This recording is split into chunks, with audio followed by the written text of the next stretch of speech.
Welcome to A2 academy. आज हम करने जा रहे हैं रिवोल्ट ऑफ 1857 के बारे में, जो कि इंडियन हिस्ट्री के अंदर बहुत ज़्यादा इंपॉर्टेंट रोल प्ले करती है। ये हमारी इंडिया के अंदर इसलिए इम्पॉर्टेंट रोल प्ले करती है क्योंकि ये फर्स्ट रिवोल्ट थी, जो कि इंडियन म्यूटनी जो है भी कहा जाता है इस रिवोल्ट को, और फर्स्ट वॉर ऑफ इंडिपेंडेंस भी हिस्टोरियंस ने इसको बोला है, क्योंकि ये फर्स्ट सिग्निफिकेंट रिबेलियन थी जो ब्रिटिश इंडिया के खिलाफ जो है हमने जिसके लिए लड़ाई शुरू करी थी।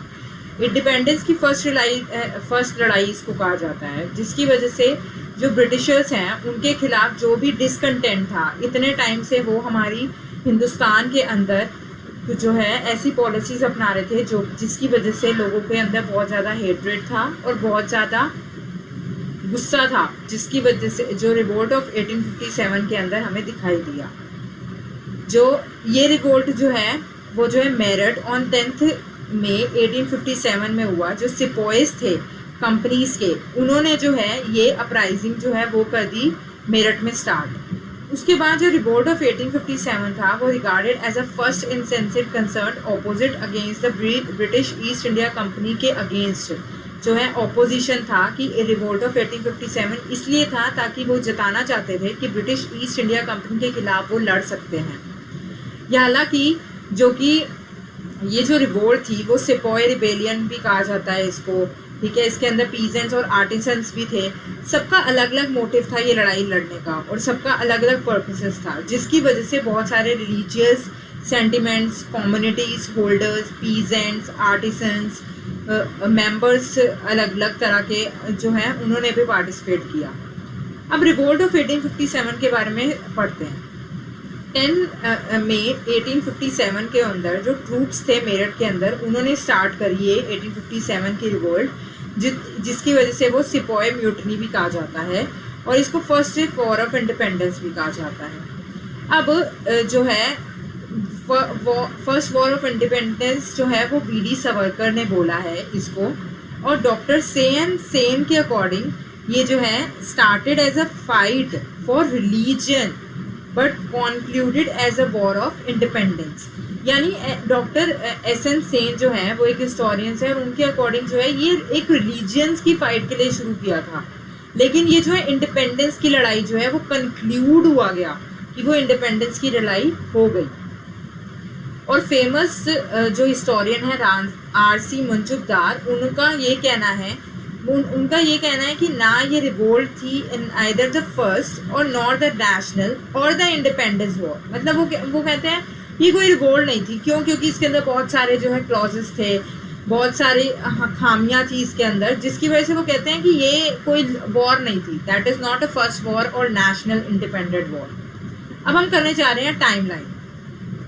1857 फरवरी के अंदर जो सिपोइस थे 90 नेटिव इन्वेंट्रीज के, उन्होंने राइफल्स को यूज़ करना जो है वो मना कर दिया, क्योंकि कहा जाता है कि राइफल्स के अंदर जो है वो काओ का मीट और पिग का मीट था, जिसकी वजह से उन्होंने कहा कि हम ये राइफल्स यूज़ नहीं करेंगे।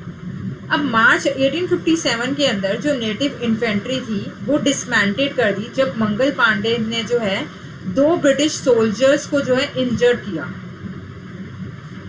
अब हालांकि अप्रैल 1857 के अंदर मंगल पांडे को जो है हैंग कर दिया गया, और ट्रूप्स जो थे मेरठ के अंदर उन्होंने वो क्रीड कार्टेजेस यूज़ करने के लिए मना कर दिया। मई 1857 के अंदर अंबाला ट्रूप्स जो थे वो स्लॉटर कर देते यूरोपियन और क्रिश्चियंस को एज दे रीच दिल्ली। जो बहादुर शाह सेकेंड था उसको क्लेम कर दिया गया मुगल रूलर जो है दिल्ली में जो था, और झांसी स्टेट जो है वो कैप्चर कर लिए गई बाय द रिबेल्स और जो है handed over to the Jhansi की रानी को दे दिया गया वो। अब जून 1857 के अंदर म्यूटनी हुई लखनऊ, गुटबोर, रोहिखंड, इन सब में भी स्टार्ट होने लग गई म्यूटनी धीरे धीरे जो है। अब जुलाई 1857 के अंदर जो है इंटायर कंट्री जो है वो अनरेस्ट में चली गई। जैसे नाना साहेब जो है वो डिफीट हो गए काओगोपुर की बैटल के अंदर, और लॉर्ड कैनिंग जो है उन्होंने इशू कर दिया clemency resolution stating that mutinies जो हैं आर नॉट कन्विंस्ड और murderer and should not be hang. यानी उन्होंने कहा कि उनको जो है मर्डरर नहीं बोल सकते आप और उनको हैंग नहीं कर सकते। अब सितंबर 1857 के अंदर दिल्ली कैप्चर कर दी गई और cleaned of the rebellion groups, यानी दिल्ली को कैप्चर कर लिया और रिबेलियन ग्रुप्स को हटा दिया गया। अब नवंबर 1857 के अंदर जो कावगान था एस्केप फ्रॉम द लखनऊ, और चिल्ड्रन और वुमेन है उनको जो है उनको हटाया गया लखनऊ से। जो ब्रिटिश थे विड्रॉ फ्रॉम द लखनऊ, ठीक है। अब दिसंबर 1857 के अंदर जो तात्या तोप थे वो डिफीट हो गए, कहाँ पे, जो थर्ड बैटल थी कावरपोर के वहाँ पे। अब 1858 के अंदर झांसी जो है वो कैप्चर कर ली गई ब्रिटिशर्स ने, और जून 1858 के अंदर जो है बैटल ऑफ ग्वालियर और जो है वो हुई और झांसी की रानी की डेथ हो गई। अब अगस्त 1858 के अंदर क्वीन विक्टोरिया जो है ट्रांसफर्ड हो गई, ट्रांसफ़र कर दी उन्होंने अथॉरिटी ईस्ट इंडिया कंपनी से क्राउन में, जो कि हमारा एक एडमिनिस्ट्रेशन जो है 18 अगस्त 1858 के अंदर हुआ, ठीक है। अब अप्रैल 1859 के अंदर जो है तात्या तोप जो है वो executed and after found guilty of betrayal, उनको जो है बेट्रिल के लिए गिल्टी करार दिया गया। अब जुलाई 1859 के अंदर जो है पीस डिक्लेयर कर दी गई। अब हम आते हैं पॉलिटिकल कॉजेस में कि ये रिवोल्ट हुई क्यों आखिर। पॉलिटिकल कॉजेस उसका ये था, सबसे पहला ग्रीडी पॉलिसी जो है वो ब्रिटिशर्स की बहुत ज़्यादा हो गई थी, ठीक है। उनकी जो है और प्रॉमिस करे गए प्रॉमिसेस जो हैं वो जो है जिसकी वजह से जो है कंपनी की बहुत ज़्यादा बुराई होने लगी और लॉस ऑफ पॉलिटिकल प्रेस्टीज, ठीक है। यानी उन्होंने प्रॉमिस अपने ब्रोकन करे, उनकी ग्रीडी पॉलिसीज इंक्रीज होने लग गई। Right of succession was denied to the Hindu princes, ठीक है। और जो मुगल्स थे उनको जो है humbled on the prince Farooq की डेथ जो है वो हुई 1856 के अंदर। whose secessions had been recognized conditionally by the Lord Dalhousie के अकॉर्डिंग, ठीक है, रिकॉग्नाइज किया गया। लॉर्ड कैनिंग जो है वो अनाउंस कर दिए गए नेक्स्ट प्रिंस। अब हम आते हैं एडमिनिस्ट्रेशन कॉजेज में। एडमिनिस्ट्रेशन कॉजेज इसलिए हुए, एडमिनिस्ट्रेशन के अंदर क्या हुआ, रैम्पट करप्शन होने लगी, कंपनीज के एडमिनिस्ट्रेशन के अंदर बहुत करप्शन होने लगी, ठीक है। Basically officials, lower law courts जो है इन सब के अंदर जो है आपका करप्शन शुरू हो गया, जो कि इंडियंस ने सस्पिशियस तरीके से देखा, उनको पता चल गया। हिस्टोरियंस ये कहते हैं कि जो रैम्पर्ट करप्शंस हैं, India is a legacy of the company rule, ठीक है। अब उसके बाद British rule imparted the foreign and aligned look into the eyes of the Indians a kind of absolute sovereignty, ठीक है। अब हम आते हैं सोशल रिलीजियस कॉजेज के अंदर। Rational overtone and superiority complex characteristics the British, यानी जो रैशनल ओवरटोन थी, सुपीरियरिटी कॉम्प्लेक्स थी, ये जो है ब्रिटिशर एडमिनिस्ट्रेशन के जो है कैरेक्टरिस्टिक्स थे, जिसकी जो उनका एटीट्यूड था, जो इंडियन नेटिव थे उनके लिए, उनको इससे प्रॉब्लम थी। एक्टिविटीज़ हुई, क्रिश्चियन मिशनरीज जो हैं उन्होंने वो जो है वो आने लगे। उसके बाद ब्रिटिश फ्लैग जो है वो फॉलो करते थे क्रिश्चियन मिशनरीज, जिसकी वजह से उनको ये रिलीजियस इंडियंस को ये लगता था कि जो उनके रिचुअल्स है, उनका रिलीजियस है, वो खतरे में है। अब हम आते हैं इकोनॉमिक कॉजेज में। इकोनॉमिक कॉजेज ये बताता है कि उन्होंने डिस्ट्रॉय करने की कोशिश करी इकोनॉमिक फैब्रिक का मतलब क्या हुआ, उन्होंने क्या किया, हैवी टैक्सेशन देने लगे, मनी लेंडर्स, ट्रेडर्स और emerge as a new landlords, बड़े बड़े लैंडलॉर्ड्स जो है वो आने लगे। और जो ओल्डर जमींदार सिस्टम था वो डिसइंटीग्रेट होने लग गया, ख़त्म होने लग गया, स्प्लिट होने लग गया। ब्रिटिश रूल जो है वो आर्टिसंस और हैंडीक्राफ्ट्स पीपल के लिए भी बहुत ज़्यादा गलत होने लगा, एज उनकी लाइफ में एक मिजरी होने लगी, ठीक है, जो कि उनका मेजर सोर्स था इनकम का, वो जो है अफेक्ट होने लग गया। ब्रिटिश पॉलिसी जो है वो ब्रिटिश पॉलिसी ये थी ताकि वो डिस्करेज कर सके इंडियन हैंडीक्राफ्ट्स को और वो प्रमोट कर सके ब्रिटिशर गुड्स को, ठीक है। उसके बाद जिसकी वजह से इंडियन हैंडीक्राफ्ट्स जो है बहुत ज़्यादा डिस्ट्रक्शंस में पड़ गए और मॉडर्न इंडस्ट्रीज़ का आगाज़ हुआ, डेवलप्ड होने लगी, और इंडियन हैंडीक्राफ्ट्स के ऊपर जो है उसके ऊपर असर पड़ा, जिसको हम डी इंडस्ट्रियलाइजेशन भी बोलते हैं।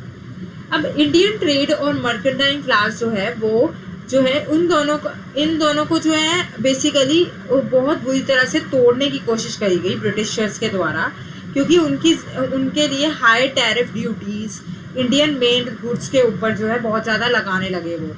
ठीक है, जो एक्सपोर्ट बेसिकली 19th सेंचुरी की मिड के अंदर जो कॉटन और सिल्क की टेक्सटाइल थी वो जो है ख़त्म हो गई, उनका जो ट्रेड एक्सपोर्ट था वो ख़त्म हो गया। ज़मींदार जो हैं वो ट्रेडिशनल लैंड एरिस्टोक्रेसी के अंदर जो है उन्होंने लैंड राइट्स जो है उनकी वो फॉरफिटेड कर दी गई, ख़त्म कर दी गई। The rule of Indian industry जो है वो इंक्रीज़ होने लगी, जिसकी वजह से इंडियन इंडस्ट्रीज़ के ऊपर असर होने लगा, जिसकी वजह से एग्रीकल्चर और लैंड के ऊपर जो है प्रेशर आने लगा। ठीक है, लोग बेसिकली अपनी इंडियन इंडस्ट्रीज और हैंडीक्राफ्ट्स को छोड़ के एग्रीकल्चर करने लगे।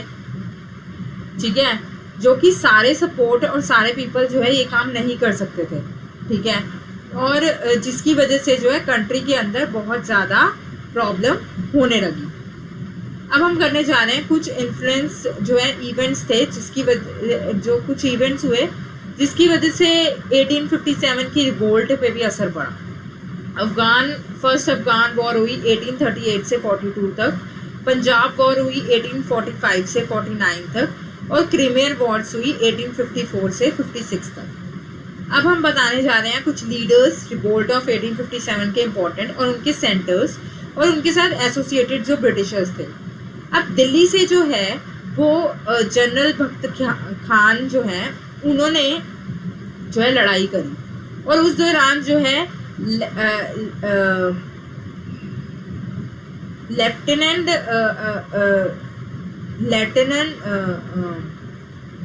विलियो बॉय, जॉन माइकलसन, हडसन, ये सारे ब्रिटिशर्स जो थे वो आने लगे।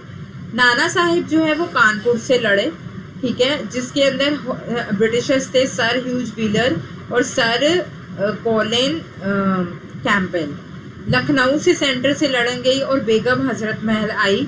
ठीक है, जिसके दौरान जो ब्रिटिशर्स थे वो थे Henry Lawrence, brigadier Inglis, Henry Havelock, James Outram, sir Colin Campbell.